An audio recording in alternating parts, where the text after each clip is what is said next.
Welcome to the Business Rundown, your go-to source for all things entrepreneurship and business growth. I'm Chad Kraft, and joining me today is my co-host, Matthew Sanchez. Every week, we are diving into the latest strategies and tactics for building a valuable, scalable, and sellable business.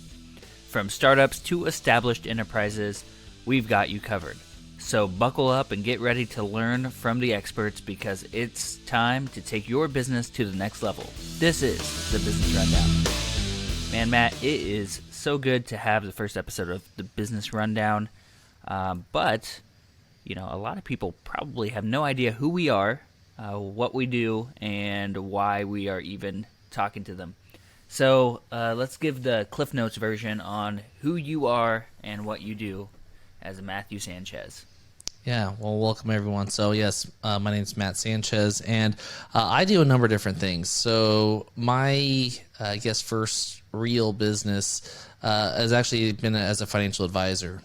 So why is a financial advisor talking to you about business? Well, my specialty is entrepreneurs. So that's kind of where I specialize, and I've been doing this for over a decade now, and it is something that personal finance I'm extremely passionate about. But in short, what you find for entrepreneurs, your personal finance situation, your personal financial situation is almost the exact opposite of like 90% of people out there. Where most people, they only have three levers they could pull. They could either save more, let it invest for a longer period of time, or they can try to get higher rates of return. That's really the only three levers that you can really pull. And one of the reason I specialize in entrepreneurs is for you, it's the exact opposite, right? Whereas most people are trying to take money out of their paycheck and into businesses. For entrepreneurs, it's almost like you want all your money to go into your business so you can grow it, right? And your business is the ultimate, or can be the ultimate asset, because it starts off producing you a good income, unless it's not profitable, right? But it produces your income, which you either need to put back into the business, or it's personal, goes to your household.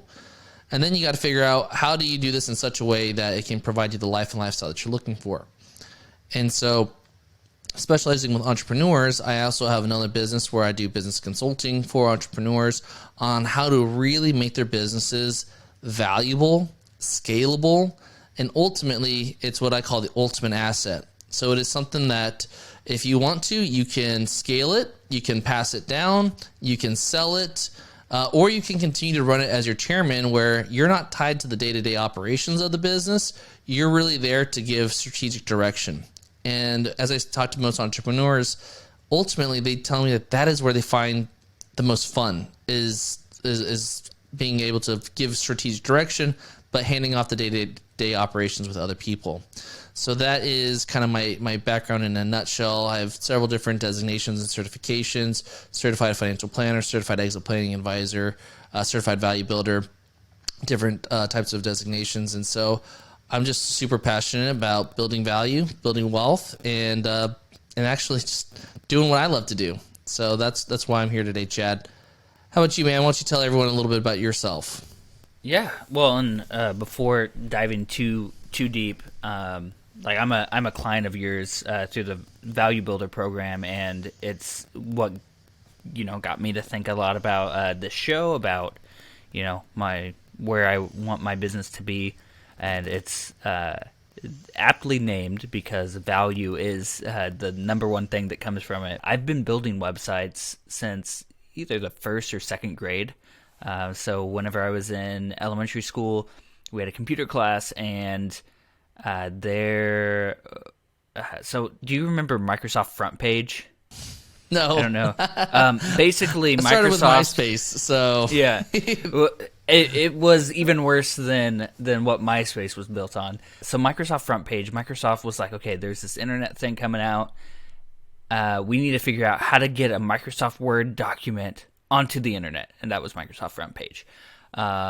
It was awful, but it's what I kind of sparked my interest in everything, and then that kind of ended, right? I didn't really touch websites until middle school, and I built a joke website for kids. And the reason why I built a joke website is because my mom was so sick and tired of me telling dirty jokes at the dinner table. And she said, I don't know why you can't come with clean jokes. Are there no clean jokes on the internet? And I said, Mom, I don't think there are clean jokes on the internet. I haven't been able to find the internet. Come on. Everything's dirty there, right? And at least in the 90s. Yeah, and so I created a joke website, and then I was like, okay, that's that. I'm not gonna do anything else with it. But then an opportunity clicked where I was like, oh, I could sell ads, and my first thought was like, oh, I'll sell ads to toy companies or like things that are advertising to kids, right? But what I ended up doing was selling ads to companies that target parents. So I had an insulation company that does like spray foam insulation, or I had another one that was a local magazine, and then a clothing boutique. So like things that kids don't care about, right? Kids don't want to read a magazine. Kids don't need to hire an insulation company, and they're not the ones buying clothes, especially at this boutique. So hold on one sec. Let me get this right. You built a joke website for kids, and you just spam them with irrelevant ads.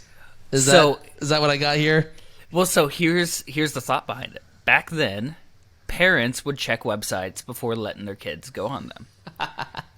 Oh, okay, I see where this is going. The craziest thing is that it worked. Like, these companies, they ask, how'd you hear about us? They'll say, oh yeah, this website that my kid was using. My favorite moment with all of that, the insulation company was, the owners were clients of my mom.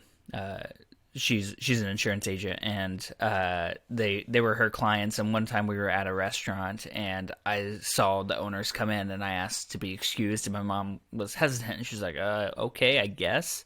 And I walked over and came back with a check, and it was either like $75 or $150, whatever it was. Like, for a 14-year-old, that was a lot of money. And you're rich, man. And my mom was like, what are you doing? And I was like, I was just going to get a check from Marsha and Ben. And she said, you cannot take money from them. They are my clients. And I looked at her straight in the face and stoically said, well, Mom, they are my clients too. and that's the moment I realized I was going to be an entrepreneur. And since then, I've built a marketing agency. It was focused really on website design, and we have since pivoted to more of a marketing and sales training company where we help businesses align their marketing and sales. And really, it's an organizational shift to have everyone think about marketing. And it can be really powerful for businesses. And then I have another company called Brand Engine, which is a all-in-one marketing platform where you can build a website, effective sales funnels.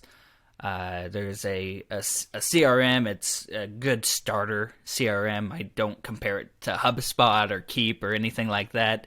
It is, for all intents and purposes to get you started, but it is kind of our newest baby.